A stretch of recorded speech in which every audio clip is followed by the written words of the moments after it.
30-minute DJ set versus 30 years of real work.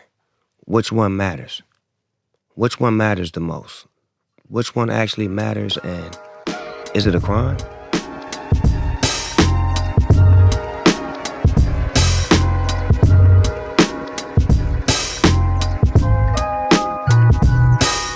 Yo, new album out, but we going through the whole, as much as I can figure out to get Snoop to talk about.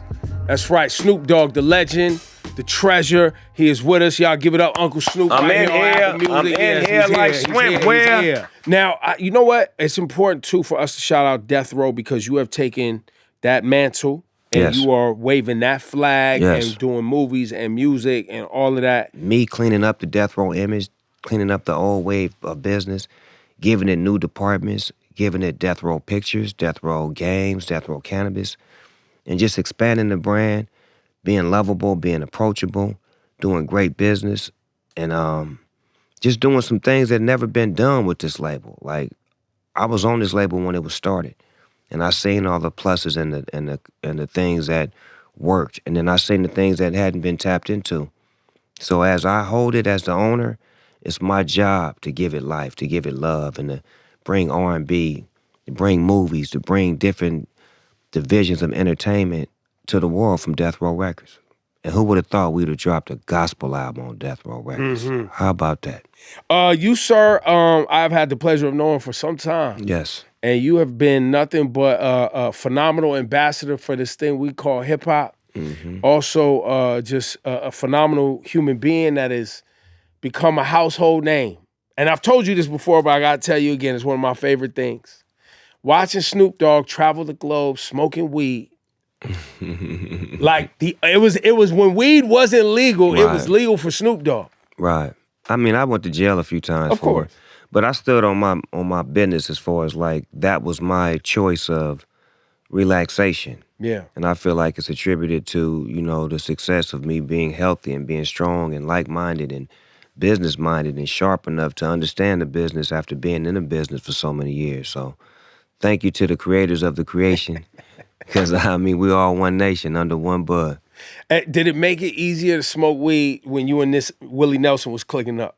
Oh, man. Because there was a period there, y'all was on the road together. Man, me and Willie, that's one of my, like, all-time favorites, to just be able to know him, to hang out with him. But we was on the road together, and just the experience of having somebody who's been in the game for so long and never uses age as an excuse and just continues to pump out great music and smoke and chill and enjoy life.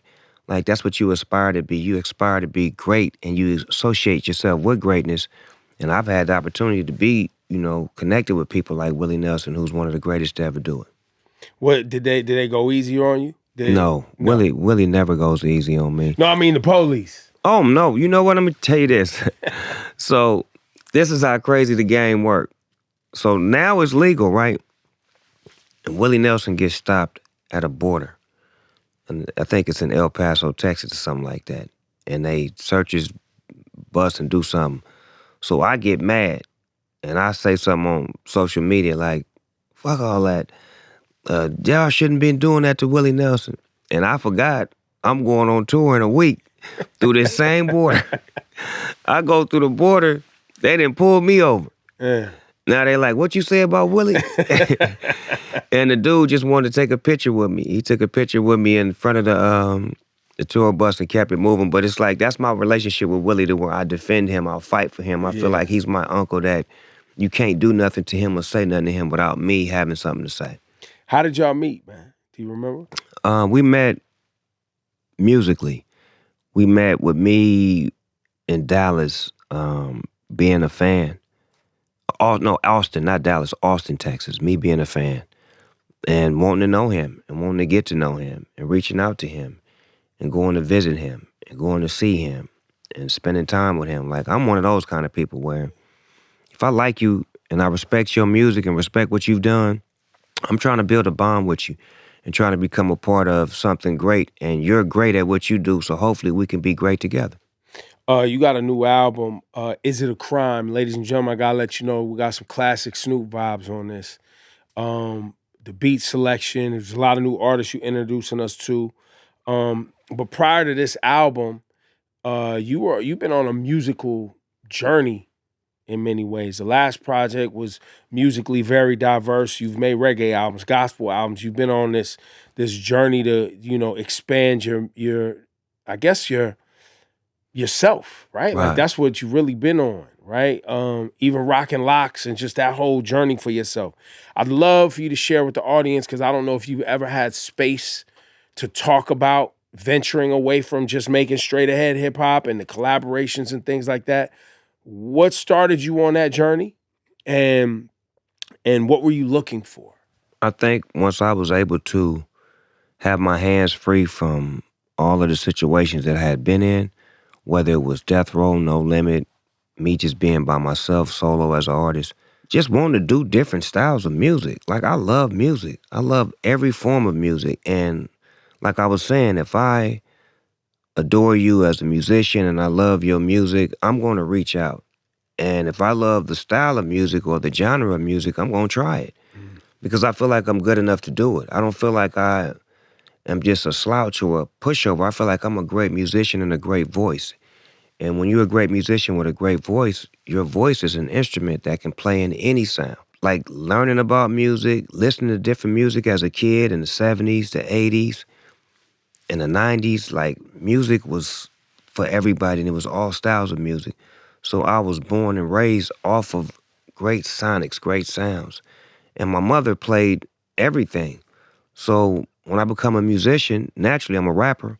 But if you listen to my first album and you listen to albums in the beginning, there was always melodies. There was always sounds of the 70s. There was always R&B influence. There was always a swag that could go outside of rap. And then as my career moved forward, I did take chances and work with other producers who would challenge me and say, let's do a record that's alternative. Let's do a record that's reggae. I love the way you sound when you use that reggae voice. So I've never been afraid to try different things when it comes to music because that's what music is. It's a universal language of all people. And once you master the craft of your voice and who you are, you should be able to do any style of music when you want. And I've proven that. On Is It a Crime? No, you get focused this time. Yes. We on the heels of the public coming for Uncle Snoop. Mm. Snoop takes a performance gig for some crypto cats around Donald Trump's inauguration. You knew the water was gonna be hot, Mm-hmm. but you went ahead and delved into it. What do you have to say to people now that maybe are feeling some type of way? Well, I think the situation that needs to be explained is that, you know, 30 minutes or 30 years, right? So how long did I DJ for that night? 30 minutes? Yeah. Right? So David Sachs, which is the head of crypto. So say, for example, Ebro is David Sachs. He's been my friend for 15 years. Ebro gets a job from the White House to go do some crypto business when me and Ebro been doing crypto business since it started. So imagine that relationship that I have with Ebro, and he gets the job at the White House, and then Ebro says, hey, Snoop, I have an event that are some very important people there that's going to help with the initiatives that you want to do dealing with the community in the hood. We need you to show up. We got a bag for you and a bag for the community. We just need you for 30 minutes. Boom. Ebro, I'm there. Show up, do the show, go back to the public. Man, why he do that for him over here? Right. Why he represent him over here when all I did was something for him over here for my people over there?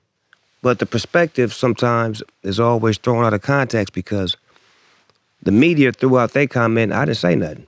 So a lot of times people went to defend me and they went to fight for me or say, hey man, y'all can't say that about Snoop. He did this, he did that. And then you had some people say, well, 8 years ago he said this. But what I say is 30-minute DJ set versus 30 years of real work. Which one matters? Which one matters the most? Which one actually matters, and is it a crime?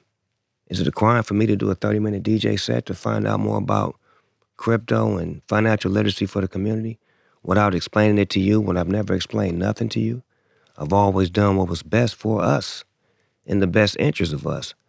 So to me, my record deals with a lot of I was gonna say those this answers. this title I think speaks to Yeah, that. it Right? speaks to it to where it's like I don't have a long conversation about what I did to make you feel a certain way, but I do say this.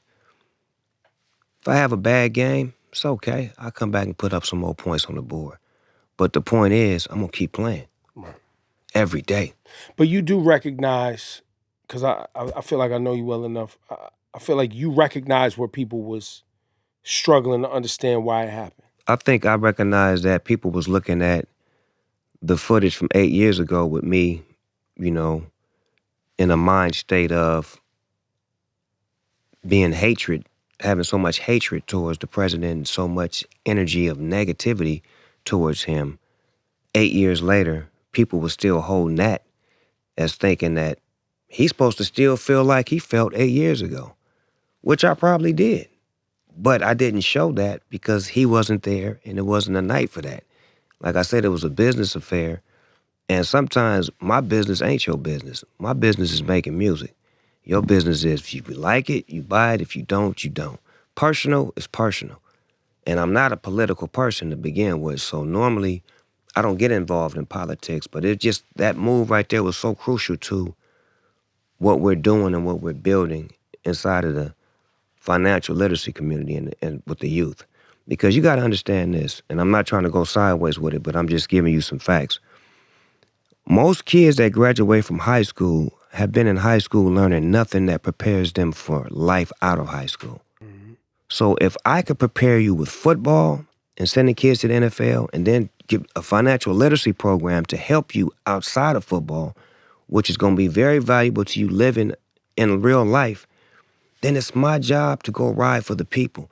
And sometimes the people don't understand, but they always say, if we don't have a seat at the table, how we gonna make a difference? But as soon as we get a seat at the table, everybody wanna pull you away from the table. Yeah. So that's why sometimes it's good to just go to the table by yourself, go get the information, and then bring it back. Because that's what I'm real good at. That was just a public situation that got blown out of proportion because I never answered. I didn't come back and deflect that energy and say,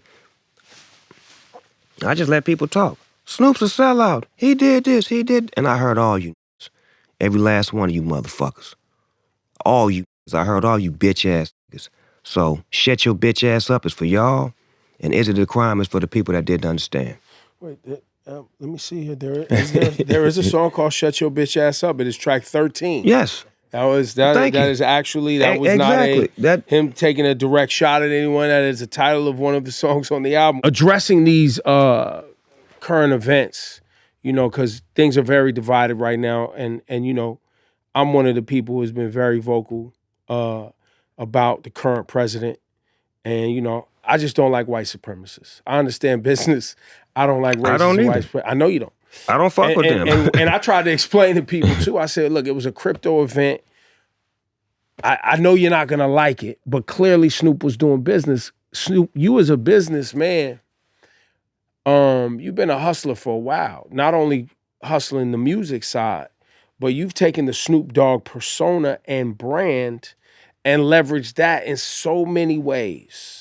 I mean, people love to bring up your friendship and business relationship with Martha Stewart. Yeah, y'all on the cover of boxes in the Target, in the Walmarts, in the, you know what I'm saying? Like what y'all sold, like baking pans or something? Everything, and that's what I love about her is that she got the same spirit that I have as far as like she's a hustler. And she ain't snitch neither. Nah, she a rider. You know what I'm saying? So out. It's crazy how people are so for each other and so belonging and deserving of each other, and we don't know it because we always put a wall up thinking that we can't. Yeah. Like, I can't hang out with that person. They ain't the same color as me. They didn't grow up the same way as me. Nah, stop with all that. That's prejudice. You never know what type of people on this earth actually magnate with your spirit or your soul. Mm-hmm. You would have never thought that me and Martha Stewart would be friends for this long. But we was raised by beautiful people. Yeah. So our spirits are beautiful. And then we both like to hustle. We both like to do the things that we do. We complement each other. So I love that relationship because it shows that I can get down from the streets to the suites. You got her high once too. Like she said. Oh, all the time. sitting next to me. You already, I respect. I think she was on the iHeart View. building, but She normally was on the View, like yo, he was blowing smoke in my face or something. Gone. You know what I'm talking about? No, but she always great. get me drunk though, so it's the. Oh, she be sipping. What she drink? What? She is a bartender. Like she's the queen of drinks. Like, and she loves to just get you drunk. Like vodka, gin, just all of the clear drinks that you can imagine. Phenomenal drink. She does. Has she ever cooked for you before? Yes. What does she make? Because now I've been watching on TV for the longest time. I mean, for the audience, I always used to tell my friends, yo, Martha Stewart's a baddie. And everybody be like, yo, fuck out of here. Nah. Martha Stewart, I'll be like, nah, y'all tripping, y'all missing it. Y'all seeing this, she's bad. Look, she invited me and my team to her house out in, I think it's Connecticut. And this shit is like a big-ass fortress. So we hanging there, I'm in the backyard smoking, looking at fucking peacocks and all kind of different animals. Her horses got a fucking house bigger than my house. I'm like, damn, the horses live better than me. So she cooked this big ass meal like it's 100 people there. And I mean, everything is good. Everything, the green peas, the meat, the bread, the fish, the this, the that, like. And she really could get down. She did it all. Like in there. The whole nine, prepared it and everying, set the table up. Presentation fly. Yes. So it wasn't just for TV. She really get down. And then she made us some Kool-Aid, with lemons in it. The half lemon. Let's go, and she mother. didn't measure the sugar either. She knew, she just knows it. See, that's how you know. If they don't measure the sugar, it's official. Quit playing. She been doing this. Snoop, man, I love you, man. Yo, I never get to see conversations with you that delve into young Snoop and what that young man was thinking about music and his career, right? Because we've all been watching. You've been a public person since you was 19 years old. And through all the ups and downs, you've still had this love for hip hop and specifically music. Was that young person, that 17, 18, 19-year-old Snoop, was it just hip hop or did you see yourself as this broad music person at that time? At that time, no way did I see myself as this broad. I was too narrow-minded as far as keeping it gangster, keeping it hood, and wanting to be the hardest and the dopest, and looking at the GOATs before me. The Ice Cubes, KRS-One, Big Daddy Kane, right. Slick Rick, LL, like the gods, watching them like, fuck that, I want to do what they do. I want to keep it hard. Them wasn't making outside the box music. Run DMC was. Yeah. But the that I named wasn't. So I was trying to be in that lane more than anything. But I knew music from all genres. So the young 19-year-old Snoop Dogg, when he would meet Sublime, Korn, Nirvana, I knew who the fuck they was. Right. And we clicked and we became homies because I knew some of their favorites. And what was crazy was them motherfuckers knew hip hop. That's what the funny part about music is. Like me as a rapper knowing rock and alternative, every rock and alternative motherfucker that I met at that time was into rap. So it made sense for that collaboration to start happening. But I don't think that I was gonna ever be like this, like doing this many different genres of music and to be solid while doing it, not just whack and just throwing out, he didn't put out another album, another genre, but like actually like solid material. But I just attribute that to like my mother. She always had us open to music. She never was prejudiced with music. Like if shit was good, she would play it. My uncles the same way. They would play the Beatles and just shit you wouldn't expect to come out of my house. But if the shit felt good, Steely Dan and shit like that, I'm like, damn, there's a white boy on the cover. Then you play that motherfucker out. I'm like, this motherfucker banging. But that's how I was raised. Right. Not to have color, but to have hair. That's right. That's right. So this young man who also had a lot of work ethic too. Yes. Right? Because I hear stories. I don't know, I haven't heard it from you, but pushing tapes at the swap meet. Yes. Standing in the parking lot yes. at the Forum. Yes. That was you just trying to get seen. Man, we out the trunk. Matter of fact, we wasn't out the trunk. I'm lying. We didn't have no fucking car. We was out the bag, on the bike, gas station, restaurants, wherever. And then, and there are people who start in that place, but you clearly was thinking like an entertainer. You wanted to entertain the audience. Man, I seen so many great people as a kid. I grew up in the 70s, man. It was so much fantastic shit to watch, man. Like, you gotta understand, Michael Jackson, Muhammad Ali, James Brown, Richard Pryor, Max Julian. It just was somebody dynamic. Everywhere I looked, it was somebody that was fucking the shit. And it's like, oh, I want to be like him. No, I want to be like him. I want to be like him. Yeah. Just a lot to look forward to. So when you get that chance, you take all of that spirit and become all of that. That's why I never left macking out of my shit. Because that was a part of it too. Yeah. I never left the Slick Rick element part of where my voice changes. Yeah. I never left the part of me being shy. Because it's like that was part of, like, I'm not ready for it. But then once I got ready, I started to learn how to, okay, I can look in the camera when I talk. I can look at Ebro when I talk to him. I don't have to do an interview like this. And, you know what I'm saying? My first couple of interviews, I was on there like this. You know what I'm saying? You see what I'm saying? You know what I'm saying? I'm like, no, what are you saying? You keep saying, see what I'm saying? When the fuck you gonna say something? I'm mad at myself watching this bullshit-ass interview. Clips, this bullshit-ass clip. I'm like, you was trash, huh? But you wasn't afraid of the work. No, never the work. The work was always what I loved doing because as a kid, I sold candy, I sold newspapers, played football, played basketball, and it's always a work ethic that comes when you're on a team. And when I played football, I was the quarterback, so they depended on me. When I played basketball, I was the guard, so I had to run the show. So all of this work and then responsibility. Not just work, but working for responsibility. I want to work and I want to have a responsibility so I can always go to work. That was as a kid, instilled in me. Well, Kendrick had a line, I think it's TVR where he said, "We survived outside, all on the music." What? And that always plays in my mind because I know so many of me and my friends that just being into hip hop, just wanting to DJ, was the reason not to just be standing outside, was the reason to be like, nah, I can't get into what y'all getting into right now. It was also many times when people would be like, man, they not really like that. Leave them alone. Like when it came to getting swarmed or something like that. So in many ways, just being a DJ and being, like I tell people all the time, it's a sidewalk for a reason. Everybody ain't supposed to be in the streets. You know what I'm saying? Bar. So, but even for you, somebody that lived in the street and came from a community where you know, I found my way. Your fabric got tested, but you found your way to the sidewalk. I like that. I found my way. You know, the sidewalk got you got to walk up to get up to that. I like that. That's a great analogy because when you in the streets, you so entangled. And then I always think about when I was 24, then when I was 25. I didn't think like that when I was 28 and 29.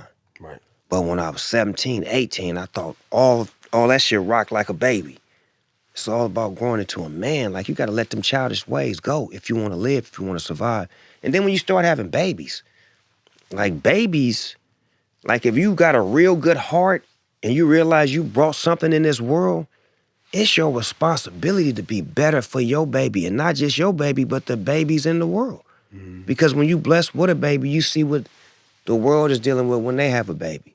That's why I understand anybody when they dealing with kids, because when I got mine, it changed me. Like, as tough and as gangster as I was like, man, I want to go home and see my son. Yeah, facts. I want to make it home to little cuz and pick him up. So do you plan on doing tours and getting back with this Is It a Crime album that's out right now? I think with Missionary and Is It a Crime, those are two bodies of work that are amazing that have yet to see the stage.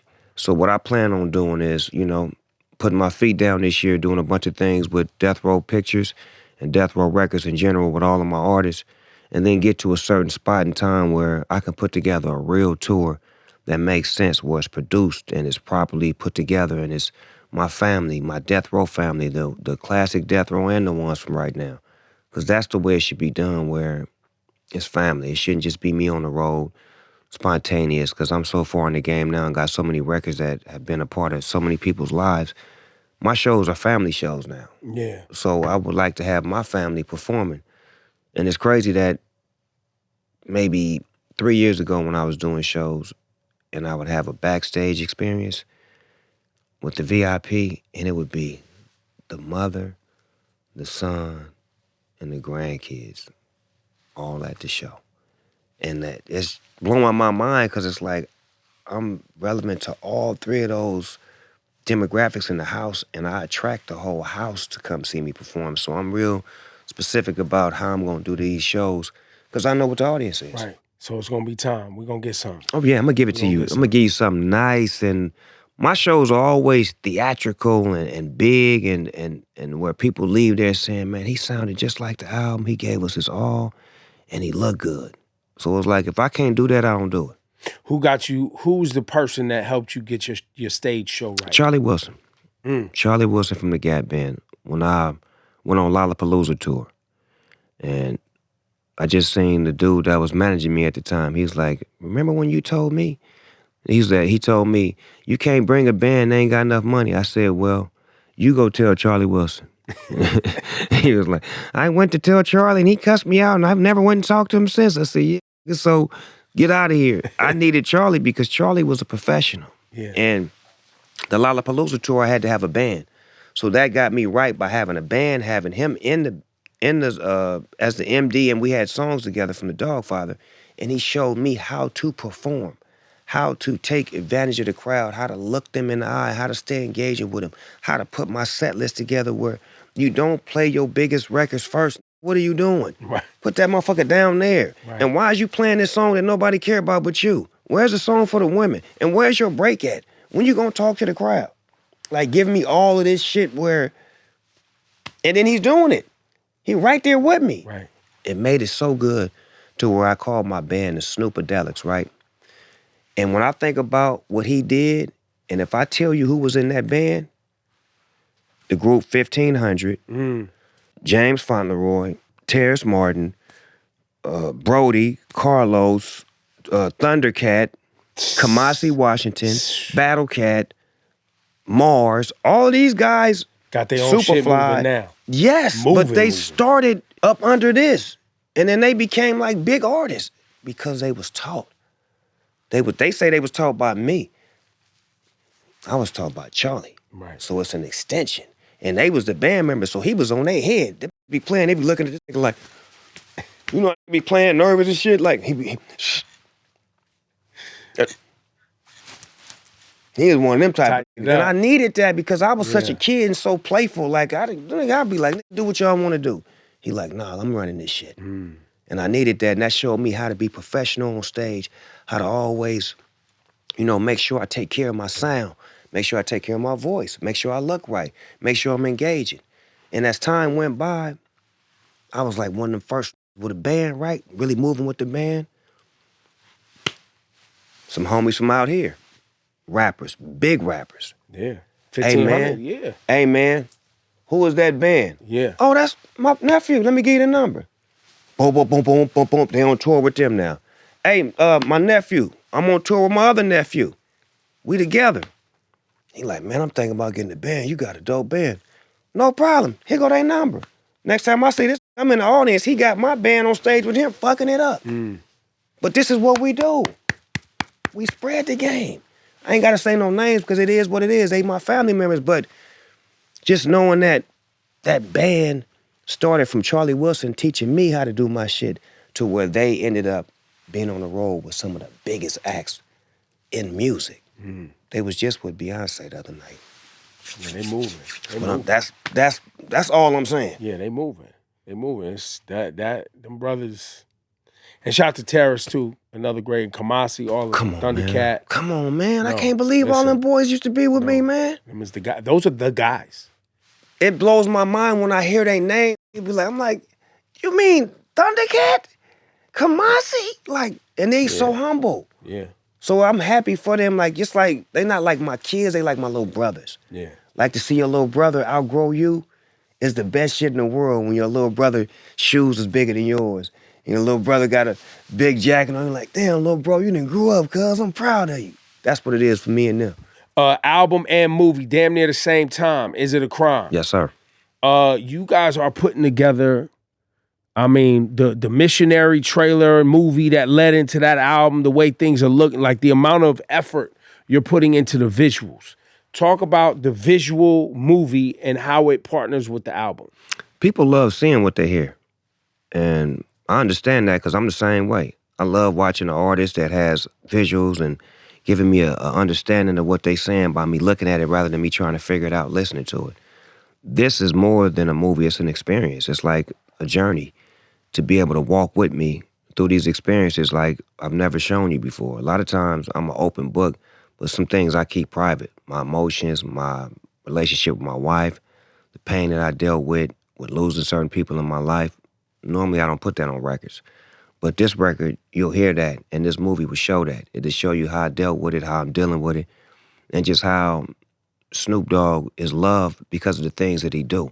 And a lot of times, I let the public control the narrative. But this project was me controlling it. You know, so all the great things that I do, you will see. As opposed to when they control the narrative, they only want to speak on the negative or whatever they feel is the hot topic. But me controlling my own narrative, I get to take you on a journey through my football league, and you get to see me working with kids from Special Stars and doing things that probably don't get talked about. And I don't do it for attention, but this project deserved that because it's me expressing myself, asking, is it a crime?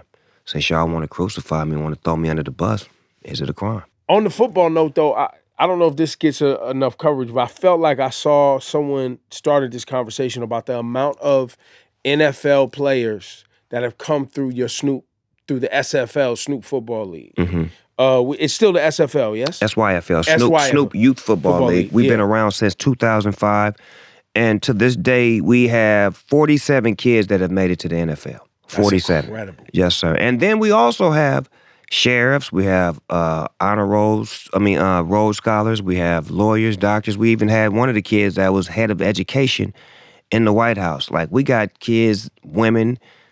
I keep calling them kids because they were kids when they were in my league. But we have men and women who have come from my league that are doing some remarkable stuff outside of football. But football gets the most attention because that's what it was put there for. Right. But we've created so many different dynamics for family and graduates and who've done things outside of what they thought their family could even do. You know what I'm saying? So my league is not just about football. It's about us and the community and us working together. And then after we created that, we created the Snoop Youth Special Stars, which is for kids with special needs. And that has been going so well, giving those kids an opportunity to come out and have fun and celebrate and, you know, be regular because they are regular. So that to me means more than those guys make it to the NFL. But the beauty of it is when those guys make it to the NFL, they don't forget. They always come back. They always do things to enlighten their brothers that's coming behind them. And I don't have to tell them. It's just like, it's the spirit of what they did. The streets of L.A., I want to preface this portion of the conversation by saying this is not about beef. No. This is not about that, what I'm about to talk about. But conflict specifically, whether it be in real life or in music, right? It's something that you've had to deal with. Yes. And it's also been something that's been a part of hip-hop since the origin because it comes from the streets and the streets have conflict. And I also want to make sure I say we love Drake. You love Drake. I know you're a Drake Come on, man. fan. I done spent the night at his house. Drake. Man, he done left his house for me and my son to spend the night and chill and have a good time. And every time we come to the 6, he laid it out for me. Dennis Graham is my homeboy, his family. Come on, man. Like I told people, I don't get involved. It's not your thing. In grown folk business, homie. Like, me and Cuz had a relationship. You understand what I'm saying? And everybody knew that. You know what I mean? It is what it is. I got a song with him, No Guns Allowed. Like, we've done things together. And like I say, when a grown man get into it with a grown man, it's up to them two to get an understanding. And it ain't for me to pick and choose which side I'm on. It's for me to stay the fuck out of their business and let them handle that business. So all that aside, I said when the thing was popping off and Kendrick dropped Not Like Us. No, before Not Like Us. I think it was Euphoria. I said it's going to be hard because Kendrick is from an area that has music that is associated with conflict. And so the sound of that music is already associated with something that is aggressive and has a storied past. Toronto doesn't have that geographic kind of conflict center, right? that LA has. And because you're a person, you're one of the, you know, for the modern day West Coast sound, you are synonymous with that. I would love to hear from your perspective when you was hearing the music play out and you hear Not Like Us drop and you hear Kendrick on that Mustard beat. What did you think when you heard that? Well, you know, coming from the West, when it's a motherfucking hit record, we know it. Right. That was a hit record. And then the context of what he was saying was deep. Because it's like they in a real battle now. And gloves is off. Exactly. They in a full-fledged battle now. And Kendrick was raised around all of this battle music where it was us versus us. If he from Compton, he definitely know about the NWA Ice Cube battle. Right. He definitely know about the Tupac Bad Boy shit. He definitely know the Suge Knight Snoop Dogg shit. He know all of the different beefs and different, you know, songs that come with energy and just when we at it, we gotta take your motherfucking head off. We ain't in there taking no knee shots. We trying to take your motherfucking head off. That's what that felt like. Yeah. It felt like I'm the king. Remember, he was the king of the West Coast when he did that.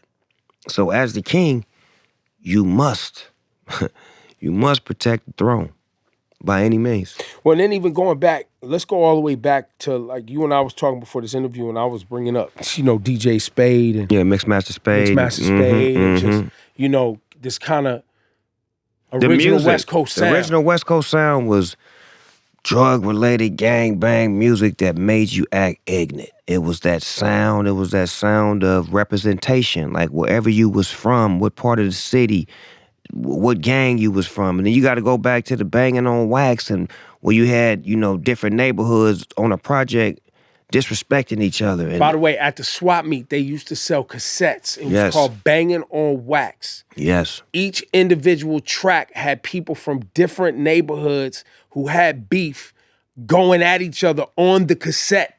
And guess who produced it? Battle Cat. Battle Cat. Both sides, Bloods and the Crips. And we was mad because the Blood side was harder than the Crip side. So we asked him one day, we was like, damn, Cat, why was the Blood side harder? They had a song called Pyro Love. That motherfucker so hard. That shit was so motherfucking hard. Nigga said, Cat, why you make that song harder than us? He said, man, the Bloods had all the money. I said, oh, okay. There it is there, because it made sense. Now, you may not be able to find these cassettes. Somebody probably got them somewhere. If they see this interview, somebody got them sitting. They could put them up. They might be on the internet somewhere. But also, I think one of the quintessential kind of that really captured that was Ice-T Colors. Yes, that sound. Ice-T Colors, the sinister sound of that the beginning, music. Just the beginning. Colors. Come on, man. I just felt like somebody finna get dropped. But I guess that's what I'm saying. There's a story past to these sounds. So even on when Metro Boomin samples Rodney O and Joe Cooley and they do the Like That record. That's Everlasting Bass. That's a West Coast classic record right there. But it's like you say, it's like conflict music. I think our musicians out here was so close to horror music, right? Because if you think about it, the key selection is like a horror movie. Yeah. Like they using the pads and the strings that could be in Halloween and some shit like that. Like, okay, then it's the drums Jason coming and Freddie on your head. Yes, yeah, you know. That's what I guess our musicians was like in that world of scoring because their music on the West, I say like I'm not from the West. Well, our we're in music, New York right now. Yeah, you know what I'm saying? Our music was more like, it was centered around that. Even when I think about Eazy-E's first album, when it first come on, welcome to Eazy's Playhouse, you stupid motherfuckers. All that crazy ass, like shit like that. We crazy on the West. We love that cinematic horror music. You know what I'm saying? We trying to scare your motherfucking ass before you even get to the words. But murder was the case. That was real cinematic. Yes. But like I say, I can write the words, but the music has to match the energy. And it's like, it just feels like when we own that shit on the West, we great at that shit. That's why our gangster movies hit so hard. We really known for that. If you think about Boys in the Hood, Minister Society, South Central. South Central. You think about those Baby Boy, those movies. Colors. Yes, those movies kind of like make people who've never been to California have an understanding of what we look like. Yeah. Yo, Snoop, Is It a Crime? The movie, the album is out right now. I love you, bro. Love Thank you, for Mo. your He time. breezy. Yes, sir. He breezy. Yes, sir. Hey, Yes, man, sir. shout out to my nephew and my niece, man. I mean, 2 girls? Yeah. To my nieces. Yeah, yeah. Issa, Uncle Snoop. Selassie, it's Uncle Snoop. It's your uncle. The little one, Selassie. I want you to give him hell, and I want you to cry, Nah, cry, chill. cry, Nah, cry man, it's till your been voice smooth. comes out. Cry till your voice comes out, because you a singer, girl.